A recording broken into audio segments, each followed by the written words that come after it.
I will be reading scripture today from John 15, 1 to 19. I am the true vine, and my Father is the vine grower.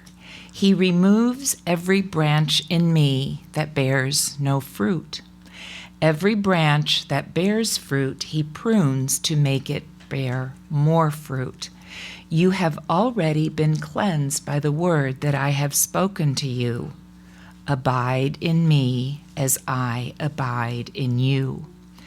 Just as the branch cannot bear fruit by itself unless it abides in the vine, neither can you unless you abide in me.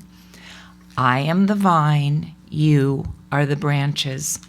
Those who abide in me and I in them bear much fruit, because apart from me you can do nothing. Whoever does not abide in me is thrown away like a branch and withers. Such branches are gathered, thrown into the fire, and burned. If you abide in me and my words abide in you, ask for whatever you wish, and it will be done for you. My Father is glorified by this, that you bear much fruit and become my disciples. As the Father has loved me, so I have loved you. Abide in my love. If you keep my commandments, you will abide in my love, just as I have kept my Father's commandments and abide in his love. I have said these things to you so that my joy may be in you and that your joy may be complete. This is my commandment, that you love one another as I have loved you. No one has greater love than this, than to lay down one's life for one's friends. You are my friends if you do what I command you. I do not call you servants any longer, because the servant does not know what the master is doing. But I have called you friends, because I have made known to you everything that I have heard from my Father. You did not choose me, but I chose you, and I appointed you to go and bear fruit that will last, so that the Father will give you whatever you ask in my name. I am giving you these commands so that you may love one another.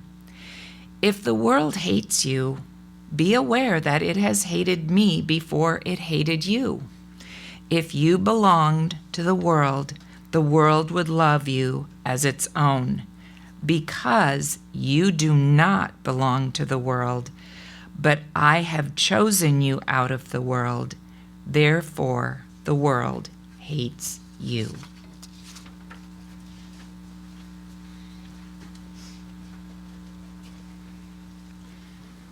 Thank you, Adele.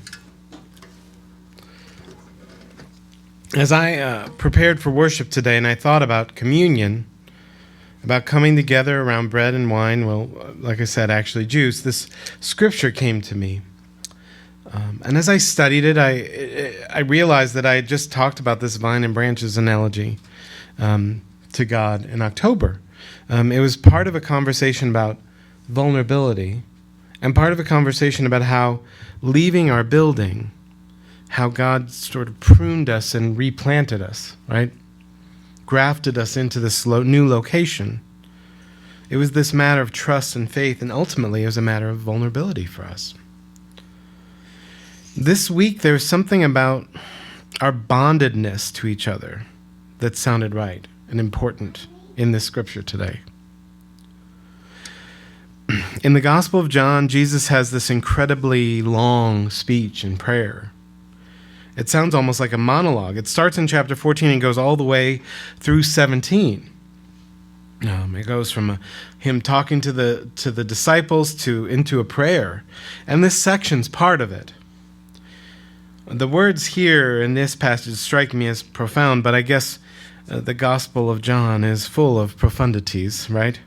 But this section especially struck me. He's talking to the disciples about what it means to be in relationship with both Jesus and God. He tells them that God will care for us.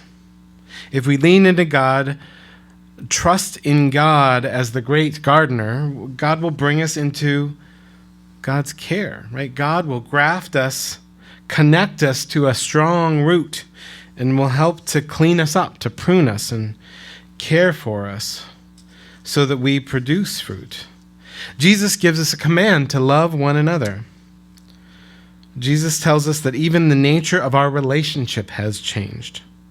We are no longer servants to Jesus, we are friends. We are called into a relationship both with each other, right, as the church body, as Jesus' hands and feet here, and on the vine of God, into this relationship as God's only son's friends, not Jesus' only friends, but right, the only Son of God. We are now friends. We are co-laborers on the work of God. And we hear something very hard at the end. It's part of this, and I didn't want to leave it off. The world will hate us. We will live differently, have different priorities. We will value things the world doesn't value. And that will make us different, other, set apart. It will make the world look at us. As we align ourselves with God, we will be out of line with the world's priorities. But we are knit together. The community of God, the church of God, is knit together, tied together by the gardener. Even as hate looms over us, we are connected. I think grafting is a fascinating process, right? Most of the apples that we eat are actually from grafted trees. If you took a seed out of an apple right now, it wouldn't grow into a very strong tree because you raise an apple tree that has a good, strong trunk and good roots, and you raise that breed, but it doesn't matter what kind of fruit it produces because then you take a branch off of a variety that makes big and delicious fruit, right? And you cut that branch off of its weak trunk, and then you cut a hole in this strong trunk, and then you stitch them together. It's sort of violent, right? But it allows the gardener to do more, allows greater creation, right? It's like Frankenstein's monster almost, or an organ transplant, I guess, is less gory. You're making two different things into one thing. You make two or three different things into one thing, right? With one root or one vine, or even 30 things into one, right? I'm also struck today, well, not today, but as I was reading some commentaries, one of the commentaries is actually by Willard Swartley. And it was very fascinating because he was talking about the idea of pruning and how pruning makes a plant create more fruit. Just fascinating, right? But anyone who gardens knows that if you want more flowers or you want more fruit, you can trim or cut the plant. You might deadhead certain flowers. You might trim a rose bush a certain way, right? But it was this wonderfully enveloping experience for me because the chapter about John 15 started out with a story about how he and his son were doing the same thing at the same time, and how he was harvesting fruit, but it was blackberries from a bush that had not been tended. But his son and his son's two daughters were harvesting apples from a tree in Iowa that had been tended, that created much more fruit. And it just connected to me deeper to this story of our interconnectedness, our interwovenness, because I knew his son and I knew his daughters. And all of this story ties us together on this same branch. So as these 30 things, or how many of us there are, we are commanded to love one another by Jesus. And we lean on this strong vine that is God. We trust in this vine that we have been stitched or transplanted onto. But the thing is, we'll find ourselves at odds with the priorities of the world that we live and breathe and walk in. So we're called into this amazing relationship with God. And we're told it's going to be hard. And we're told that God is there with us. And today we celebrate communion together. to share our sustenance. And then afterwards, we share sustenance together and we sit down and we have meals. So this scripture just spoke to me. It spoke to me in many ways about who we are, about God's relationship with us as we enter into this, as we also enter into this as a community, into a different relationship with communion, doing it more frequently. Maybe we'll find rhythms together. Maybe there'll be this one song that we sing every time we do communion, and maybe we'll use the same words of institution each week, or maybe we'll do different ones. But those things are things that we'll work out over this year as we lean into this and connect it. And I pray that you all will offer feedback as we try different things. So with that, I would like us all to move into our time of communion together. There's some responsive readings that we'll be using from the back of our hymnal.